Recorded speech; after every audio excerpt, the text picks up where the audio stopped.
So as we said last week,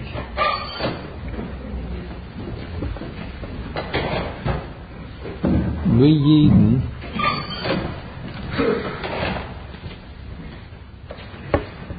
the Bnei Avram Yitzchak V'Yainkev, we have our Emunah by heredity. Just like many animals know things not because they acquired that knowledge, but because they're born with that knowledge. They have it in their blood, it's in their very chromosomes.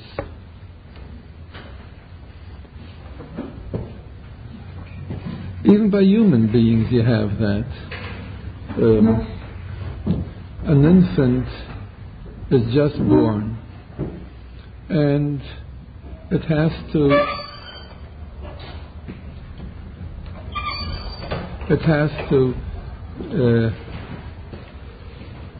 be fed by its mother, and the feeding is done with the process of vacuum. Now,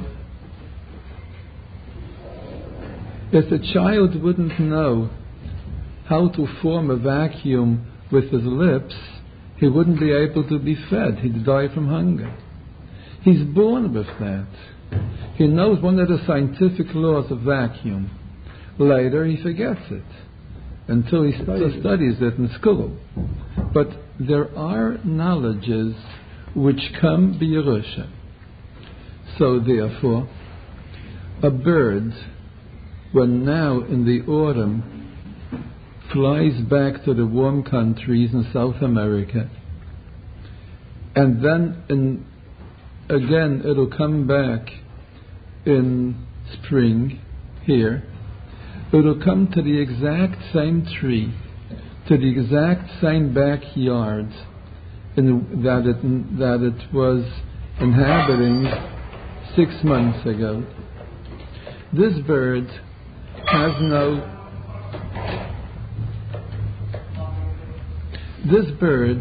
has no navigational instruments, not even a compass garnished, and it knows how to come back to the exact same site that it was last year. A bird doesn't remember. It has no memory. It remembers very little. So how does this bird know how to come back to the exact same place? It's a certain chush, a certain knowledge that Rabbi Shalom gave it. And it's that knowledge that every Yid has, which is being experienced today by the Balei Tshuvos. Every Baal Tshuva displays a certain ability to come back to his source, to his roots, just like the bird knows how to come back to the same tree where it was born in a nest. It knows how. A Yid knows how. His heart navigates him back to the Rabbi Shalom. Because Emunah is b'Yerusha. It comes b'Yerusha. It's something that isn't acquired from book knowledge. A Yid has it in his blood, because we are the Bnei Avram Yitzchak V'Yainkev. Now, you are going to ask, but there are so many Yidden who declare, Lo Yaleinu, that they don't believe in Rabbi Shalom. But they're Yidden. They have it in their blood, in their chromosomes. Why are they kafir? Why don't they believe? Teretz is Pashat. They're liars. They do believe. But it's comfortable for them not to believe. But in their subconscious minds, they are maminim, b'nei maminim. They're suppressing their emunah. They believe. When this apikairis walks up the stairs, and on top of the stairs there's a banana peel, and he slips and comes tumbling down, who'll say, Rabbi Shalom. He believes. There's a certain law, a psychological law of rationalization. Psychology is comparatively an infant science. A certain Jew boy by the name of Freud started off psychology something like over 100 years ago. It's an infant science as compared with the other sciences. But the emphasis is that all psychology, Yidden can find in the Torah. We have it, we know it. In the Peiradaya from the Chazain Ish, they have that somebody asked the Chazain Ish, he was a Rabbi, he was quite a good Rabbi, and he wanted to improve on his prowess of being a Rabbi. So he asked the Chazain Ish if he should study some psychology books, which will help him be a better Rabbi. So the Chazain Ish says, why can't you get it from Chumash and Rashi? You get it from if somebody who learns Chumash and Rashi be'iyun, he should know psychology. Everything is in the Torah. The Torah is a blueprint of Brias HaOlam. The Rabbi Shalom looked into the Torah and he created the world, the Medrash tells us. Istalku be'iraisa bara alma. So, we know from the Torah what the psychologists found out lately. The law of rationalization. I'll explain you what rationalization is first with a Moshe of Ben Sira. Yirmiyahu Hanavi had a son who called Ben Sira, who wrote a book of fables using animals to describe certain human traits, human weaknesses. And then the Greeks got hold of it, they called Aesop's fables. So you have this story of the wolf who came to a vineyard and saw luscious, gorgeous, beautiful, attractive grapes growing on the vines of the vineyard. And the wolf wanted to eat these grapes, but there was a fence, a high fence.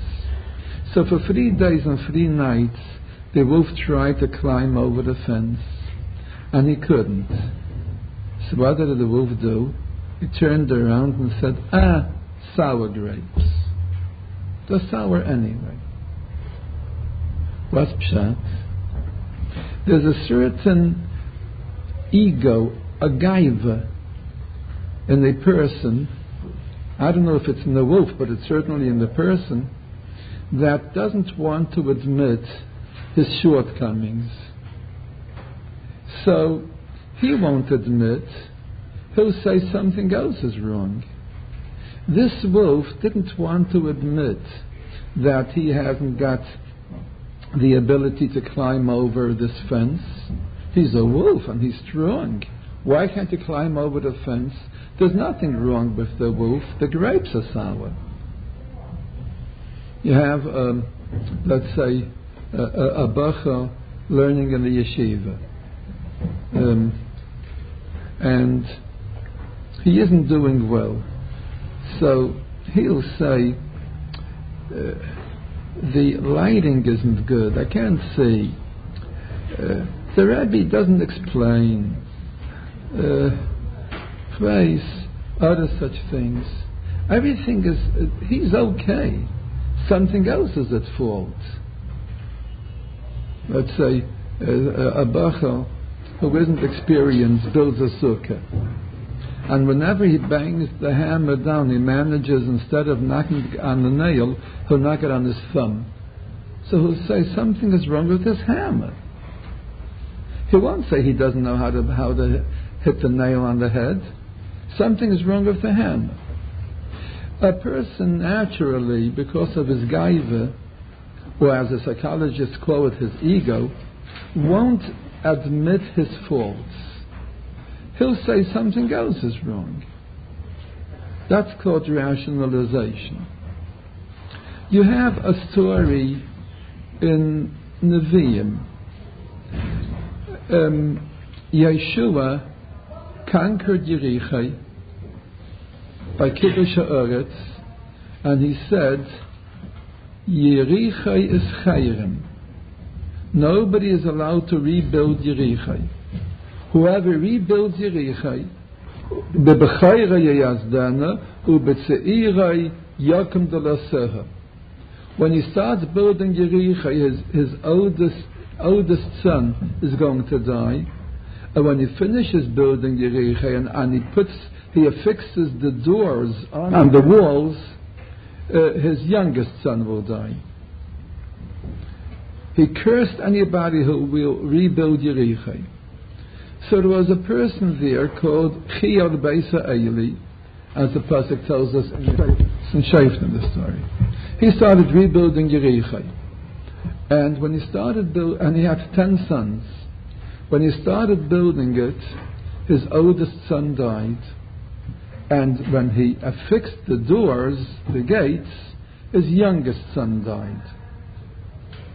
What went through in the mind of Chiyad Beisa Eili as he built Yericho and his sons died one after the other? What went through in his mind? Chiyad Beisa Eili, I suppose, had an ambition to be written down in history. He's going to build the city of Yericho, and he will become famous, and he will become great, and he will be remembered for posterity. So his first son died. No, it isn't the klala of Yeshua. He got a virus. As the second son died, what did Chiyad Beisa Eili think? I suppose he thought that he had a cold. Third son died. He must have had some kind of a kidney disorder. For everything he found the teretz. But to say that he can't build Yericho because of the klal of Yeshua, he won't admit that. His ego drove him. He must build Yericho. So he found the teretz. And the Rashi says that's called rationalization. He rationalizes. There's a certain bird that when it sees that a bird of prey is approaching it, that bird is going to put his head into the sand. He isn't seeing the enemy. That's all. He's rationalizing. Everything is okay. He doesn't want to admit. People don't want to admit their faults. They're too weak to admit their faults. They don't want to be made. So when you go into, let's say, a Moshe's Canaan, or as it's called today, a nursing home, and you see those old people who didn't keep Shabbos, who didn't eat koshers, who never went to a minyan, they started saying Tehillim and davening, and they start keeping, and they want to speak to the rabbi. What happened to them? The teretz is, while they were young, they didn't want to be frum. Being frum, keeping the Torah, they thought, is like driving a car with the brakes on. You can't go through life keeping the Torah. They want to enjoy. They want to eat what they want. They want to indulge in what they want. They want to go to the beach when they want and whenever they want. So they won't keep the Torah. The Torah, no, it's not. There's nothing to keep there. But when they get old and they become weak and feeble, and the doctor says, you can't eat steak, you can't eat ham, you can't indulge in all your taivas as you did when you were young, you could have tea and toast for breakfast, and they are deprived of all the taivas and temptations that they were accustomed to when they were young, then they might as well do tshuva. Why not? So they do tshuva. And they become frum. Because there's no purpose in rationalizing them. Why should they deny? They don't have to deny. There are other people, when they become old and feeble, they still don't do tshuva. It depends what the character is. There are two main driving forces in a person's behavior. They rhyme. One of them is called Gaiva, one of them is called Ta'aiva. Gaiva, ego, and Ta'aiva, temptation. Some people, the temptation that they have, the Ta'aiva, that's the ikar by them, that's the dominant feature in their character. So when they get old and they can't be any Bala Taiva anymore, so they do tshuva. But some people, their dominant characteristic is gaiva, ego, contempt, I'm something. So when they get old and they can't do anything else, adarabah, their gaiva blows up even still more. And their gaiva won't let them admit that all their life they were beta'us, that all their life was a life of shekel and folly. They won't admit that. So they don't do tshuva even when they become old. It depends what's the ikad driving force in their character. But there is such a thing as rationalization. A person is weak. A person has a weak character, and he doesn't want to fight against the Yetzer Hara. So he'll say, I'm all right. There's something wrong, chas v'shalom, with the Torah. Something is wrong with religion. Religion is the opium of mankind, as a communist used to say. Something is wrong, they're all right. Religion is no good. There are so many convincing arguments that there is a Bayrei Olam in the world, that this world is under the control of a manhig, and we are going to discuss this in Yes Hashem in our sessions. No, rationalization. They deny it. They rationalize. So when you see a kafir, somebody who professes that he doesn't believe, that he's an atheist, tell him that he's a liar. He does believe. Sometimes he suppresses his Emunah to the point where he is not conscious of it anymore. But deep down he does believe. He does believe. A Yid believes because he's a child of Avraham Avinu. Because he is a Yairish of the Emunah of what it says in this week's Sedra, V'hemen B'Hashem. Emunah, the first time mentioned in the Torah. Avraham Avinu believed in the Rabbi Shalom. And Avraham Avinu was a new species. The Rabbi Shalom created a new species which believes in the Rabbi Shalom, as we discussed this last week. And we say this every morning in Vayivar David, which are psukim of Divrei Hayamim. The Rabbi Shalom created a world in the Sheishis Yimei Breishis. But that wasn't the end of it. The creation still is missing something. And after Mainsei Breishis, the first pasuk, after Vayichulu Hashemayim Va'aretz, so the pasuk makes a little remark. True, Vayichulu Hashemayim Va'aretz, B'rias Shemayim Va'aretz are finished, but something is missing. After that, Eile Todos HaShemayim V'Oretz, the full, complete story of Brias Shemayim V'Oretz Bihiborim is when they were really created. So as Chazal tell us, Bihiborim, the Yasi is Bi'Avraham. When Avraham came on the arena of Mainsei Bereishis, that was the tachlis of Mainsei Bereishis. Because Avraham Avinu is a new creation, a human being which naturally believes in the Rabbeinu Shalom. Avraham Avinu was a akar, as we see in this week's Sedra. He wasn't capable of reproducing children. And so was Sarah. And as Chazal explained, the idea of Hayalada is continuity, the continuation of one generation to the other generation.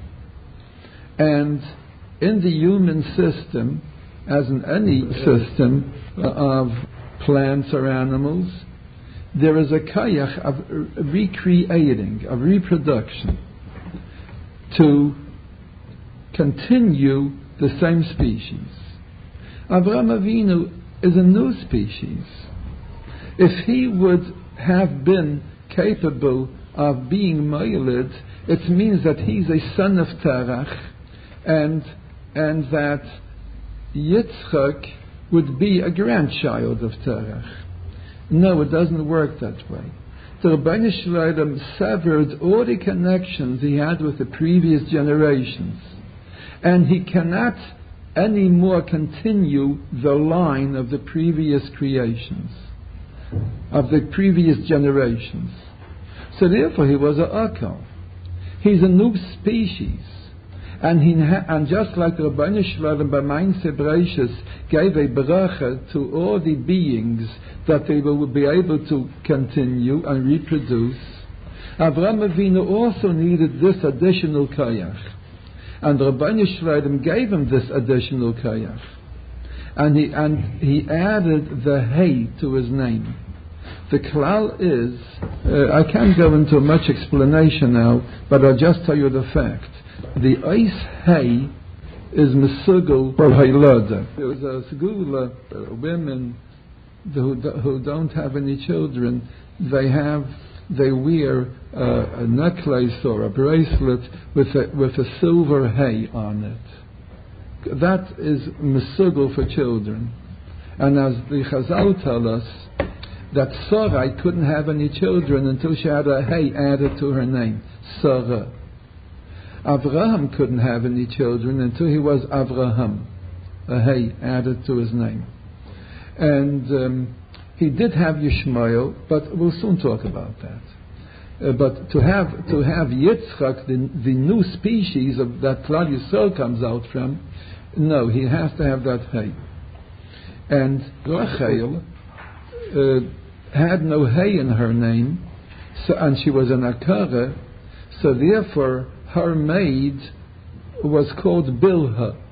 So the Zohar explains that Bilha has two hays in her name, one for Rachel and one for herself, so that they should be able to have children. And that's why the Rabbeinu Shalom added the hay to Avram's name. A new species is being created now, and he needs a new kayach of starting to reproduce that new species which believes in the Rabbeinu Shalom. Behi baram, with the hay. So we say in the psukim of Divrei Hayamim, Ato Hashem Ato Sisas Hashemayim Shmei Hashemayim V'chal Tzva Ma'oz V'chal Asher Aleo Hayamim V'chal Asher Behem. The Rabbeinu Shalom created a world with Mainsei Bereishis, but the world isn't finished yet. We need a new species which believes in the Rabbeinu Shalom. So the pasuk continues, Ato Hashem Elokim Asher B'charta B'Yavram V'tzeisem Yokazdim. And he's a new min, a new species. V'samta Shmei Avraham, and you gave him a hay so that he should be able to start producing a new kind of a being which believes in the Rabbeinu Shalom. What is the unique characteristic of this new species that you call him Avram with the hay, u'metzasas levavei ne'eman lefanecha. He believes in the Rabbi Shalom. A new thing is born. Avram Avinu. We believe in the Rabbi Shalom because we have it, the Yerusha. And that's why the Avos had to be Akarim. They had to start something new. We believe in the Rabbi Shalom. So, when you see somebody, a Yid, who is Kaifer, who the type of Kaifer in Lashon Kodesh means, you always find it, especially in the Gemara Bava Metzia, and come across very often that expression. And Rashi explains it. Kaifer means he denies something which is true. That means a Kaifer. The first time you had the word Kaifer in the Torah was in last week's Sedra. But Noach built a teva, and the Rabbi Shalom told him, "V'chafarta oisai b'mibayis u'michutz b'kaifer." You should smear it and cover it with kaifer. Kaifer, and this means tar. Anything which is smeared over and it hides the inside is called kaifer. A kaifer denies that which is true. That which he knows inside in his heart, he denies. It's a smear over. The apikairis has a veneer of kfira, but it's only a veneer, it's only on the outside surface. Inside he believes, because it's just a cover-up. Kaifa means to cover up. Just like Rashi explains in Parshas Truma, that the cover on the Aron HaKodesh is called kapoiris. Kaifa, kapoiris. It covers up the Aron Kodesh. Something which is a cover-up is called kaifa. And apikairis is a kaifa. A Yid believes. Every Yid believes. Sometimes he'll suppress his Emunah to the point where he thinks that he doesn't believe. But deep, he does believe. Every Yid believes, because we are the children of Avram, Yitzchak, Yaakov, and we are called Maminim B'nei Maminim. We believe because we have it B'Yerusha. But this needs additional elaboration. Be'ezer Hashem, next week, Yes Hashem, we'll discuss it more.